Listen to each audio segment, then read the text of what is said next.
Ration କାର୍ଡ଼ରେ ନିଜ ପିଲାଙ୍କ ନାଁ ଯୋଡ଼ିବାକୁ ଚାହୁଁଛନ୍ତି କିମ୍ବା ଆପଣଙ୍କ ପରିବାରର ଯେକୌଣସି ଲୋକଙ୍କର ନାମ ଯୋଡ଼ିବାକୁ ଚାହୁଁଛନ୍ତି, ନାମ ଆଡ଼୍ କରିବାକୁ ଚାହୁଁଛନ୍ତି, ତାହେଲେ ଏହି ୱେବସାଇଟ୍ରେ ଆପଣମାନଙ୍କୁ କରିକି ଦେଖିଦେବି foododisha.in ଆପଣ ମଧ୍ୟ ଏହି ପ୍ରୋସେସ୍ରେ ଆପଣମାନେ କରିବାକୁ ହେବ ଏବଂ ଆପଣଙ୍କ ରେସନ କାର୍ଡ଼ରେ ନୂଆ ମେମ୍ବର ଆପଣଙ୍କ ଘରର ଆଡ଼୍ କରିପାରିବେ। ଦେଖନ୍ତୁ ଏହି ସାଇଟ୍ ଓପନ୍ ହେଲା ପରେ ଏଠି ଟିକ୍ ଚିହ୍ନରେ କାଟିଦେବେ ଏବଂ foododisha.in ୱେବସାଇଟ୍ ଆପଣମାନଙ୍କୁ ଡେସ୍କ୍ରିପସନ୍ ବକ୍ସରେ ମିଳିଯିବ। ଅନଲାଇନ୍ ସର୍ଭିସରେ କ୍ଲିକ୍ କରିବେ, ସିଟିଜେନ୍ ସର୍ଭିସରେ ଏଠି ଆପଣମାନଙ୍କୁ କ୍ଲିକ୍ କରିବାକୁ ପଡ଼ିବ। ଏଠି ଧ୍ୟାନ ଦିଅନ୍ତୁ, ଅନଲାଇନ୍ ସର୍ଭିସରେ କ୍ଲିକ୍ କରିବେ, ତାପରେ ସିଟିଜେନ୍ରେ ଆପଣମାନେ ସିଟିଜେନ୍ ସର୍ଭିସରେ ସେଠି କ୍ଲିକ୍ କରିବେ। ତାପରେ ଏ ସାଇଟ୍ର ଆପଣମାନଙ୍କୁ ଡିଟେଲ୍ସ ତ ମିଳିଯିବ, ଲିଙ୍କ୍ ଡେସ୍କ୍ରିପସନ୍ ବକ୍ସରେ ରହିଛି। ତା ସହିତ ଏଠି NFSC ନ୍ୟାସନାଲ୍ ଆଉ ଷ୍ଟେଟ୍ର ରେସନ କାର୍ଡ଼ର ଆପଣମାନେ ଆଡ଼୍ କରିପାରିବେ। ଦେଖନ୍ତୁ ନ୍ୟାସନାଲ୍ର ମୁଁ କରୁଛି, ଯାହାକି ଏଠି ଏଡ଼ିସନ୍ ଅଫ୍ ମେମ୍ବରରେ ଆମେ କ୍ଲିକ୍ କରିବା। ଡାଇରେକ୍ଟ ଏଠି କ୍ଲିକ୍ କଲା ପରେ ଆପଣମାନଙ୍କୁ ନେକ୍ସଟ ଭିଡ଼ିଓରେ ଡିଲେଟ୍ କେମିତି କରାଯାଏ, କେମିତି ଆପଣ ଡାଉନଲୋଡ଼ କରିବେ, ନେକ୍ସଟ ସବୁ ଡିଟେଲ୍ସ ଆପଣମାନଙ୍କୁ କହିଦେବି। ତ ଦେଖନ୍ତୁ ଏଠି ଅପଡ଼େଟ୍ ଫ୍ୟାମିଲି ମେମ୍ବର ଆପଣଙ୍କ ରେସନ କାର୍ଡ଼ ତ ରହିଥିବ, ସେ ରେସନ କାର୍ଡ଼ ନମ୍ବର ଏଠି ଆପଣମାନଙ୍କୁ ଏଣ୍ଟର କରିକି ଗେଟ୍ ଡିଟେଲ୍ସରେ କ୍ଲିକ୍ କରିବାକୁ ହେବ। ଖାଲି ଏତିକି ସେଭ୍ କରନ୍ତୁ, ତାପରେ ଆପଣମାନଙ୍କୁ ନେକ୍ସଟ ପ୍ରୋସେସ୍ ରହୁଛି। ଟିକେ ଆମକୁ ଏଠି ଲୋଡ଼ିଂ ନେବ, ଲୋଡ଼ିଂ ନେଲା ପରେ ଆପଣମାନଙ୍କୁ ପୁରା ଡିଟେଲ୍ସ ସହିତ ମୁଁ ବୁଝେଇଦେବି ଆପଣଙ୍କ ଫ୍ୟାମିଲିର ନା ଆପଣମାନେ ରେସନ କାର୍ଡ଼ରେ ଯୋଡ଼ିବେ। ତ ଦେଖନ୍ତୁ ଯେଉଁ ନମ୍ବର ଥିବ ମୋବାଇଲ ନମ୍ବର, ସେଇ ନମ୍ବରରେ ଆପଣଙ୍କ OTP ଯାଇଥିବ, ସେ OTP ଦେଇକି ଗେଟ୍ ରିପୋର୍ଟରେ ଆପଣମାନେ ସିର୍ଫ ଏଠି କ୍ଲିକ୍ କରିବାକୁ ପଡ଼ିବ। ତାପରେ ଏଠି କ୍ଲିକ୍ କଲା ପରେ ଫୁଲ୍ ନେମ୍ ଆପଣଙ୍କର ଆସିଯିବ, ଯେତେ ପରିବାରର ନା ଆଗରୁ ଯେଉଁଟା ଥିଲା ସେଇଟା ଆପଣଙ୍କ ଶୋ କରିବ, ମେଲ୍ ଫିମେଲ୍ ଆପଣଙ୍କର ଆଧାର ଡିଟେଲ୍ସ ଏମିତି ଶୋ କରିବ। ଇଂଲିଶରେ ଆଉ ଓଡ଼ିଆରେ ଆପଣମାନଙ୍କୁ ଏଠି ଶୋ କରିବ ନା, ଏବଂ ଲାଷ୍ଟରେ ମଧ୍ୟ ଫାଦର ଏବଂ ଆପଣଙ୍କ ଫାଦର ନେମ୍ ମଧ୍ୟ ଓଡ଼ିଆରେ ଏବଂ ତାପରେ ଇଂଲିଶରେ ଲେଖାଯାଇଥିବ। ଏଠି ଆପଣମାନେ ଦେଖିପାରୁଥିବେ ଠିକ୍ ଭାବରେ ଏଇଭଳି ଭାବରେ ଥିବ। ମୁଁ ଆପଣମାନଙ୍କୁ ଦେଖେଇଦେବି ଯେ ପୁରା ଡିଟେଲ୍ସ ମୁଁ ନୂଆ କେମିତି ଆଡ଼୍ କରିବି, ନୂଆ ମେମ୍ବର କେମିତି ମୁଁ ଆଡ଼୍ କରିବି ସେଇଟା ଦେଖେଇଦେବି।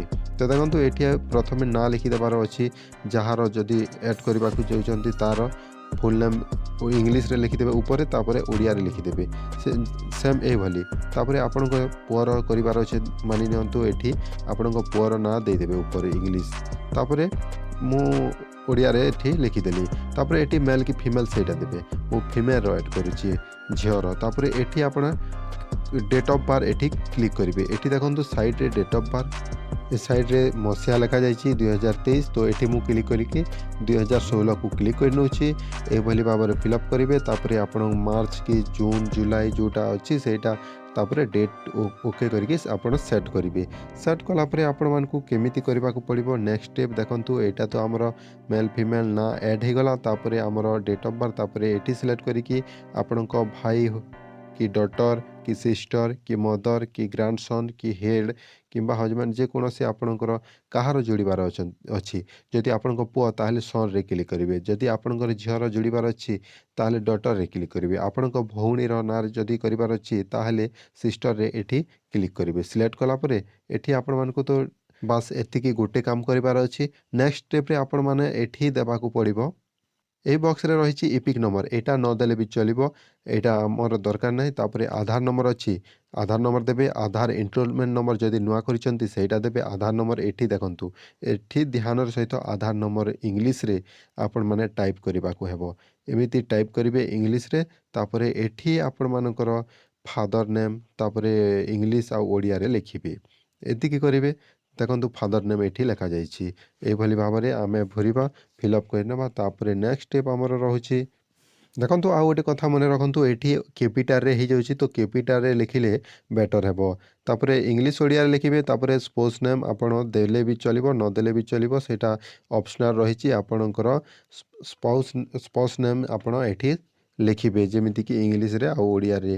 ତାପରେ ଆମେ ସବମିଟ୍ କେମିତି କରିବା, ଯେମିତିକି ଗୋଟିଏ ଥରେ କେମିତି ହୋଇଛି, ଯଦି ନ ହୋଇଛି ତାହେଲେ ମଧ୍ୟ କ'ଣ କରିବେ। ଏଠି ଦେଖନ୍ତୁ ଏଠି ସିଲେକ୍ଟ ମାଗିଛି, ଯାହାକି ସ୍ପେଶିଆଲ କେସ୍ ଏନି, ଯଦି ମନେକର ଆପଣ ଅନ୍ୟ, ଯେମିତିକି ଆପଣ ଅନ୍ୟ ଜଣଙ୍କର ପୁଅକୁ ଆଣିକି ପୋଷୁଛନ୍ତି ସେମାନଙ୍କର ଏଠି, ତାପରେ ଅର୍ଫାନ୍ମାନଙ୍କର ଏଠି ନୋ ଆଧାରରେ କ୍ଲିକ୍ କରିକି ସେଇଟା କରନ୍ତି, ତ ଏଇଟା ଆମକୁ କରିବାର ନାହିଁ। ତାପରେ ଆପଣଙ୍କ ସନ୍ ପୁଅ ଯେଉଁଟା ରହିଛି ସେଇଟା ଆପଣମାନେ କରିବେ, ସିଲେକ୍ଟ କରିବେ। ଏଠି ସିଲେକ୍ଟ କରିବେ ନାହିଁ, ଆପଣମାନେ ଏଇଟା ଛାଡ଼ିଦେବେ। ତାପରେ ଏତିକି ହେଲା ପରେ ଆପଣମାନଙ୍କୁ ନେକ୍ସଟ ଷ୍ଟେପ୍ରେ ସବମିଟ୍ ଡିଟେଲ୍ସ ଆପଣ ଦେଖିବେ। ଫୁଲ୍ ନେମ୍ରେ ଏଠି ଟିକ୍ ଚିହ୍ନ ଦେଇକି ସମସ୍ତଙ୍କର ଟିକ୍ ଦେଲେ ମଧ୍ୟ ଚଳିବ, ନଦେଲେ ମଧ୍ୟ ଚଳିବ। ଏମିତି ମୁଁ ଟିକ୍ ଚିହ୍ନ ମାରି ଦେଉଛି ସମସ୍ତଙ୍କର, ଆଉ ମୁଁ ଅପଡ଼େଟ୍ କରିଦେବି। ଯଦି ଆପଣ ଗୋଟେ गोटे ना एटी अपडेट करने को चाहूँଥିଲେ गोटे टिक मारे मु सब करदेकि एटी मु लास्ट अपडेट रे मु क्लिक करुँची समस्तଙ୍କର ଯେତେ ଆପଣ ଟିକ୍ ଚିହ୍ନ ଦେଇଛନ୍ତି ସମସ୍ତଙ୍କର ଅପଡ଼େଟ୍ ହେଇଯିବ। ଦେଖନ୍ତୁ do you want to update the data ଯଦି ୟେସ୍ କରିବେ ହଁ ମୁଁ କରିବାକୁ ଚାହୁଁଛି ଅପଡ଼େଟ୍ ତ ୟେସ୍ ଆଇ ଏମ୍ ସିଓର୍ ଏଠି କ୍ଲିକ୍ କରିବେ ତାପରେ ଲୋଡ଼ିଂ ହେବ ତାପରେ ଲୋଡ଼ିଂ ହେଲା ପରେ ଆପଣଙ୍କ ରାଇଟ୍ ଆସିଯିବ beneficiary family information is update successfully approve ଯଦି ଆପଣଙ୍କ ଅଫିସର ଯେତେବେଳେ କରିବେ ସେତେବେଳେ ଆପଣମାନଙ୍କର ନାଁ ସାଙ୍ଗେ ସାଙ୍ଗେ ଯୋଡ଼ି ହେଇଯିବ। ଏଇଭଳି ଭାବରେ ଆପଣମାନେ କରନ୍ତୁ ଏବଂ ଆପଣଙ୍କର ଯେ କୌଣସି ଯାହାର କରିବାର ଅଛି ସେମାନଙ୍କୁ ଏହି ଭିଡ଼ିଓକୁ ଫରୱାର୍ଡ଼ କରନ୍ତୁ ସେମାନେ ମଧ୍ୟ ଏହିଭଳି ଭାବରେ ଆଡ଼୍ କରିବେ।